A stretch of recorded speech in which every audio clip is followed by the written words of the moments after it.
The electronically secured cell door swings open at exactly 11:35 on the night of January 19, 2001, inside Puente Grande Maximum Security Prison.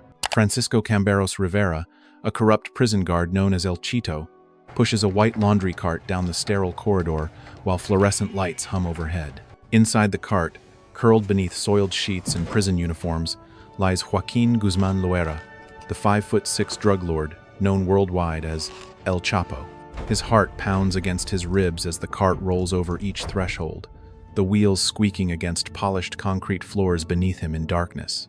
At one checkpoint, Camberos loses his grip momentarily, and the cart rolls backward 3 feet, causing Guzmán to panic that he'll tumble out exposed. But the guard regains control, steadying the cart, and continues pushing through 7 more electronically controlled doors toward the prison's front entrance and freedom beyond.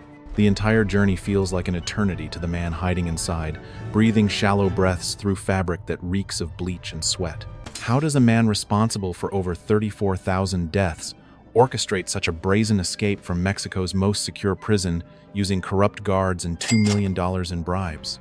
Why would someone already serving 20 years for murder and drug trafficking risk everything to flee, knowing extradition to the United States meant life imprisonment without parole?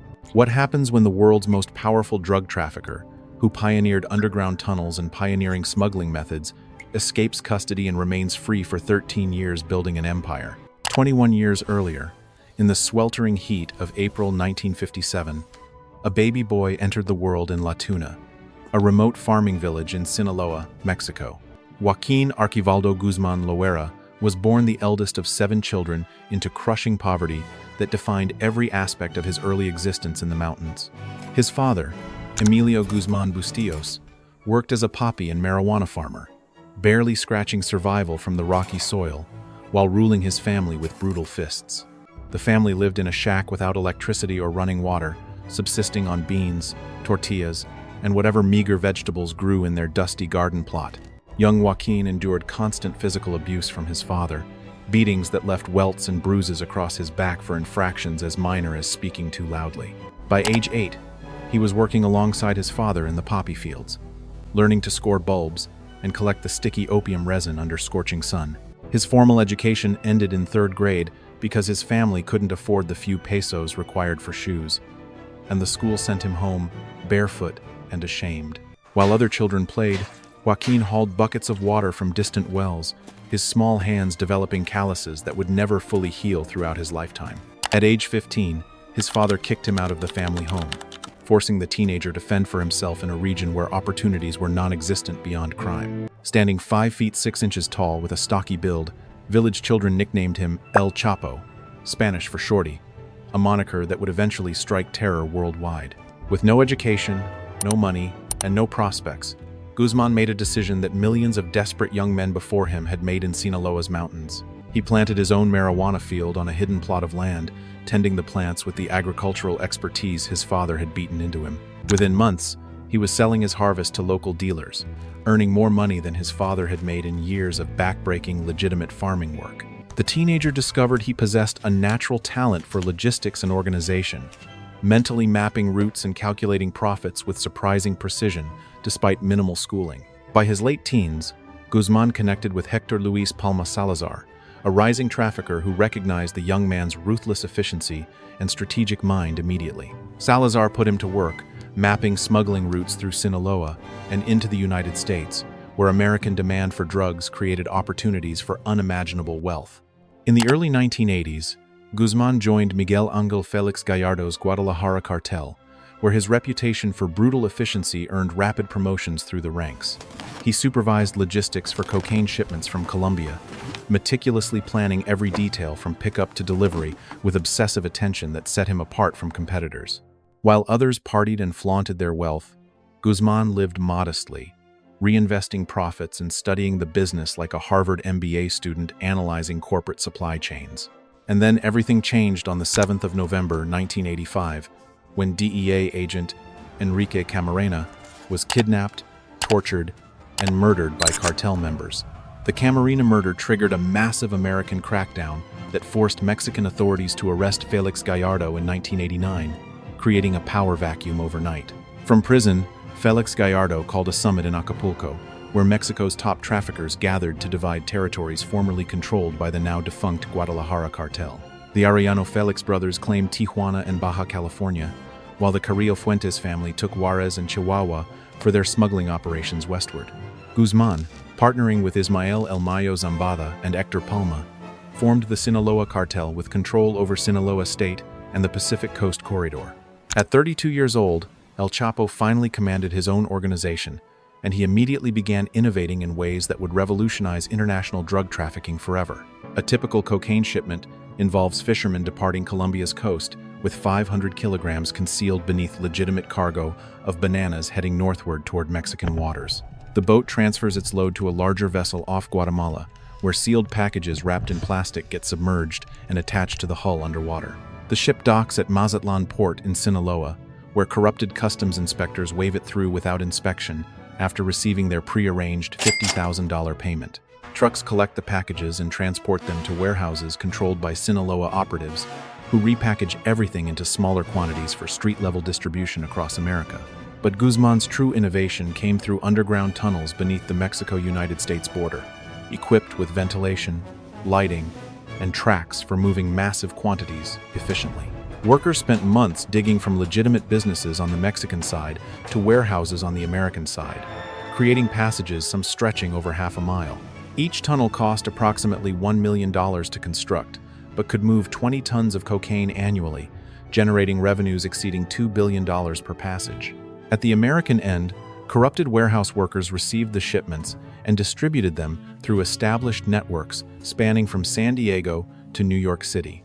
Within 72 hours of leaving Colombia, cocaine reached American streets at markups of 3,000%, funding an empire that dwarfed most Fortune corporations. By the early 1990s, the Sinaloa Cartel controlled an estimated 70% of cocaine entering the United States from Mexico through innovative methods competitors couldn't match. Forbes magazine would later estimate Guzmán's personal net worth at $1 billion, ranking him alongside tech billionaires and oil magnates on their annual power list. But the violence required to maintain this empire left bodies stacked in morgues across Mexico, as rival cartels fought desperately for territory and trafficking routes. On May 24, 1993, Cardinal Juan Jesus Posadas Ocampo was gunned down at Guadalajara International Airport during a botched assassination attempt targeting Guzmán. The cardinal's murder outraged Mexico's Catholic population and politicians, forcing the government to launch a massive $5 million manhunt for those responsible for the killing. Guzmán's photograph appeared in newspapers for the first time, transforming the previously unknown trafficker into Mexico's most wanted fugitive with international warrants pending everywhere. He fled to Guatemala, where authorities arrested him on June 9, 1993, ending his first run of freedom after building a multi-billion-dollar criminal empire. Mexican authorities extradited him and sentenced him to 20 years in Puente Grande maximum security prison in Jalisco on murder and drug trafficking charges in court. But even behind bars in maximum security, Guzmán's power didn't diminish because he simply transferred operations from the streets to inside prison walls using bribery. Prison officials testified later that Guzmán spent over $1 million monthly bribing guards, wardens, military officers, and government officials to maintain complete control inside. One army general received $50,000 per month just to provide intelligence about rival cartels and upcoming law enforcement operations against Sinaloa's network nationwide. Guzmán enjoyed conjugal visits from prostitutes, ordered gourmet meals from outside restaurants, conducted business meetings, and continued running his empire through smuggled cellular phones daily. His cell became a de facto corporate office, where associates visited regularly to receive instructions for shipments, payments, and executions of rivals who threatened operations. Damaso López Núñez, the deputy warden at Puente Grande, became Guzmán's closest ally inside, later testifying that the drug lord gave him $10,000 in gifts frequently. López resigned in 2000 amid corruption investigations, but maintained contact with Guzmán, eventually joining the cartel full-time after struggling to find legitimate employment opportunities elsewhere. In 2000, Mexico's Supreme Court ruled to make extradition to the United States easier, terrifying Guzmán, who knew American prosecutors wanted him facing life imprisonment. He began planning his escape with meticulous detail, bribing multiple guards including Francisco El Chito Camberos Rivera, who would open the electronically secured cell door when ready. On January 19, 2001, after dinner, Guzmán positioned himself near his cell door while Camberos waited outside with a laundry cart filled with dirty linens. The electronic lock clicked open at 11:35 p.m., and Guzmán climbed into the cart, curling beneath sheets while his heart hammered against his chest. Camberos pushed the cart through 7 electronically controlled doors, each one opening after brief delays that felt like hours to the man hiding beneath soiled prison uniforms. At one checkpoint, Camberos momentarily lost his grip and the cart rolled backward, sending Guzmán into momentary panic that he would tumble out exposed to guards. But Camberos steadied it, continuing through the final doors to the parking lot, where maintenance worker Javier Camberos waited with a car trunk already opened. Guzmán climbed out, transferring into the trunk, and the vehicle drove away from Puente Grande into the night toward the mountainous Sinaloa region he knew intimately. They stopped at a gas station where Javier went inside to buy water, but when he returned to the vehicle, Guzmán had vanished into darkness. At 11:35 p.m. that night, Warden Leonardo Beltran Santana received notification that Guzmán's cell was empty, triggering chaos as staff searched every room unsuccessfully. Sofia Ramirez, 23 years old, worked as a bank teller in Culiacan, Sinaloa, dreaming of saving enough money to attend university in Mexico City. She lived with her mother and 2 younger siblings in a modest apartment, sending most of her paycheck home to support the family after her father died. In 2003, her boyfriend introduced her to methamphetamine at a party, promising it would help her stay awake for night classes she'd enrolled in. The first hit felt like electricity coursing through her veins, erasing exhaustion, sharpening her mind, making everything seem achievable and within her grasp for once. Within 3 months, Sofia was using daily, her cheeks hollowing out, her teeth yellowing, her once bright eyes sinking into dark circles that makeup couldn't conceal anymore. She stopped attending classes, started missing work, began stealing from the bank to fund a habit that cost 500 pesos daily, then 1,000 daily. Her mother begged her to stop, crying and pleading, but Sofia couldn't quit the methamphetamine that arrived in Culiacan through networks controlled by El Chapo's organization. By 2004, Sofia weighed 82 pounds, her hair falling out in clumps, her skin covered in sores from compulsive scratching during 3-day binges.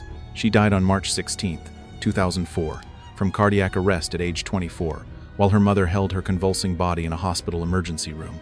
Sofia never knew the methamphetamine came from El Chapo's Sinaloa Cartel, distributed through networks spanning from Myanmar to Australia, just one of thousands suffering identically worldwide. For 13 years after his 2001 escape, Guzmán remained free, rebuilding his empire while living in safe houses throughout Sinaloa's remote mountain villages. He met with Zambada in the mountains shortly after escaping, renewing their 50-50 profit-sharing agreement that would generate billions over the next decade of operations. The Sinaloa Cartel engaged in brutal turf wars with the Juarez Cartel for control of Ciudad Juarez, resulting in between 5,000 and 12,000 deaths. Guzmán personally ordered executions of rivals, informants, and anyone who threatened operations, sometimes watching via video as victims were tortured before being killed and dismembered. Despite an $8.8 million combined bounty from Mexico and the United States, Guzmán moved freely through Sinaloa, where locals protected him reverently. Some villagers viewed him as a Robin Hood figure who built schools, paid for medical care, and provided jobs in regions where government offered nothing beyond poverty. But his legend grew darker in February 2014 when Mexican Marines finally tracked him to a beach resort in Mazatlan after weeks of American intelligence assistance. He was arrested without shots fired on February 22, 2014, ending 13 years of freedom that had made him legendary among traffickers globally. Mexican President Enrique Peña Nieto promised publicly that another escape would be unforgivable, vowing maximum security measures to prevent Guzmán's flight from custody again. Authorities transferred him to Altiplano Federal Prison near Toluca, Mexico's most secure facility equipped with motion detectors and 1,400 remote-controlled steel doors. But almost immediately after arriving at Altiplano in February 2014, Guzmán began plotting his second escape through family connections and cartel resources. His wife, Emma Coronel Ispero, met with Damaso Lopez and Guzmán's sons to coordinate acquiring land near the prison and planning tunnel construction underneath. They purchased property adjacent to Altiplano and rented a warehouse where workers would emerge after digging from underneath Guzmán's cell through solid concrete and rock. The cartel delivered a $2 million bribe to Mexico's prison system chief, ensuring cooperation and information about Guzmán's exact cell location using GPS coordinates. Workers smuggled a smartwatch into the prison, which Guzmán used to provide precise coordinates so tunnel diggers knew exactly where to break through concrete floors. For over a year, workers dug a mile-long tunnel equipped with PVC ventilation pipes, electric lighting, and a motorcycle mounted on rails for transporting dirt out. The tunnel cost millions to construct but represented Guzmán's only chance to avoid extradition to the United States, where life imprisonment awaited without possibility of parole. On the night of July 11, 2015, Guzmán waited in his cell as drilling sounds echoed from beneath the shower area floor. Altiplano's 24-hour surveillance had only two blind spots for privacy, one in the toilet area and one in the shower where cameras couldn't legally record. At 8:52 p.m. on Saturday night, security footage shows Guzmán walking toward the shower area, then disappearing behind the small dividing wall separating it. 18 minutes passed before guards reached his cell, after surveillance lost sight of him, discovering a 20-inch by 20-inch hole beneath the shower floor. The hole dropped into a tunnel stretching 1 mile to a half-built house on the purchased property, where a motorcycle waited to transport him through. Guzmán climbed down a ladder into darkness, finding a motorcycle driver waiting who drove him through the lighted tunnel to the property above on rails. An ATV picked him up, transporting him to a warehouse where a pilot and plane waited, flying him to La Tuna in Sinaloa's mountains. Mexican President Peña Nieto, traveling in France during the escape, called it an affront to the Mexican state, vowing immediate recapture of the fugitive kingpin. But Guzmán remained free for 6 months, living in safe houses while planning his next moves and avoiding the massive manhunt deployed across Mexico nationwide. American actor Sean Penn and Mexican actress Kate del Castillo arranged a secret meeting with Guzmán in October 2015 for Rolling Stone magazine. The meeting occurred in a remote mountain location where Guzmán arrived wearing a floral shirt, looking relaxed despite being the world's most wanted fugitive at that moment. Penn's article, published in January 2016, provided clues about Guzmán's location that helped Mexican authorities narrow their search parameters significantly through intelligence analysis. On January 8, 2016, Mexican Marines raided a house in Los Mochis, Sinaloa, triggering a massive shootout that lasted several hours overnight. Guzmán and his associate escaped through drainage tunnels beneath the house, emerging onto city streets where they stole a car from a startled driver. But Marines tracked them using helicopters and ground units, apprehending Guzmán without further bloodshed after his second dramatic escape attempt failed completely this time. This time, Mexican authorities weren't taking chances with another escape, immediately beginning extradition proceedings to transfer him to American custody for trial in Brooklyn. On January 19, 2017, exactly 16 years after his laundry cart escape, Guzmán was extradited to the United States in handcuffs aboard a plane. He arrived at a Brooklyn federal courthouse where prosecutors had prepared a massive case involving 10 counts, including drug trafficking, money laundering, and murder conspiracy. The trial began in November 2018, with 56 witnesses testifying over 3 months about the Sinaloa Cartel's violence, corruption, and global drug empire. Witnesses described how Guzmán personally ordered executions, sometimes watching victims being fed alive to tigers or tortured with corkscrews and electrocution before death slowly. Defense attorneys argued that Ismael El Mayo Zambada was the actual Sinaloa leader, while Guzmán served merely as an underling taking orders from above. But on February 12, 2019, after deliberating for 6 days, the jury found Guzmán guilty on all 10 counts facing him. On July 17, 2019, Judge Brian Cogan sentenced Joaquín El Chapo Guzmán to life in prison plus 30 years without parole possibility. The judge also ordered Guzmán to forfeit $12.6 billion in restitution for victims of his cartel's violence, spanning 3 decades globally. 2 days later, on July 19th, Guzmán arrived at Administrative Maximum United States Penitentiary in Florence, Colorado, nicknamed the Alcatraz of the Rockies by inmates. ADX Florence is America's only federal supermax prison, designed specifically to hold 400 inmates deemed too dangerous for standard maximum security facilities across the nation. In Range 13, a special 4-cell wing inside ADX Florence's special housing unit, Guzmán sits on a concrete bed reading smuggled letters from family members. His cell measures 7 feet by 12 feet, constructed entirely from poured concrete with a desk, stool, bed, and toilet forming one continuous surface. He spends 23 hours daily in complete isolation with no human contact except occasional visits from guards instructed not to speak with him at all. For 1 hour each day, he enters an adjacent cell, nicknamed the empty swimming pool, a slightly larger concrete box with a 4-inch skylight overhead. He's developed high blood pressure, chronic insomnia, severe anxiety, and memory loss from years of extreme isolation in a cell no larger than a parking spot. At night, hot air blasts into his cell 4 or 5 times between midnight and dawn, causing his heart to race and preventing proper sleep for years. He's filed multiple complaints, claiming prison staff are trying to poison or kill him through sleep deprivation and temperature manipulation, all complaints officially ignored completely. His lawyer claims Guzmán shows strange and worrying mental deterioration, including paranoid delusions and depression stemming from sensory deprivation and total isolation imposed daily. At that exact moment in Culiacán, Sinaloa, workers package methamphetamine into small plastic bags for distribution throughout networks, spanning 5 continents and 50 countries worldwide. The same tunnel systems Guzmán pioneered still function beneath the Mexico-United States border, moving tons of cocaine monthly without anyone knowing or caring about his imprisonment. In Los Mochis, a fishing boat departs with 200 kilograms of heroin, concealed beneath legitimate cargo, following routes Guzmán mapped decades ago precisely.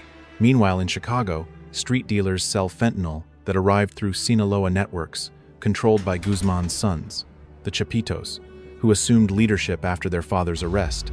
In La Tuna, the mountain village where Guzmán was born in poverty, young boys tend poppy fields exactly like he did at age 8, dreaming of wealth. Back in Sinaloa State, violence between cartel factions loyal to Zambada and the Chapitos has killed over 1,700 people since July 2024 alone.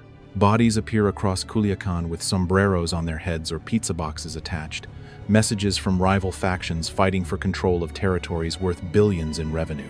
In ADX Florence, Guzmán lies on his concrete bed as evening count begins, lips moving silently in Spanish, praying to a god he abandoned decades ago. The steel door clanks shut with remote-controlled precision as motion detectors track his every movement through 1,400 cameras recording everything he does ceaselessly. Outside his cell, 12-foot razor wire fencing surrounds the facility beneath watchtowers manned by sharpshooters with night vision scopes aimed at empty desert landscapes stretching endlessly. But in Mazatlan that same evening, a new shipment arrives through corrupted port officials who wave it through customs after receiving payments from networks operating seamlessly. The machinery Guzmán built continues running with corporate efficiency, proving that catching one man changes nothing when the system itself remains perfectly intact and profitable. Claude is AI and can make mistakes. Please double-check cited sources.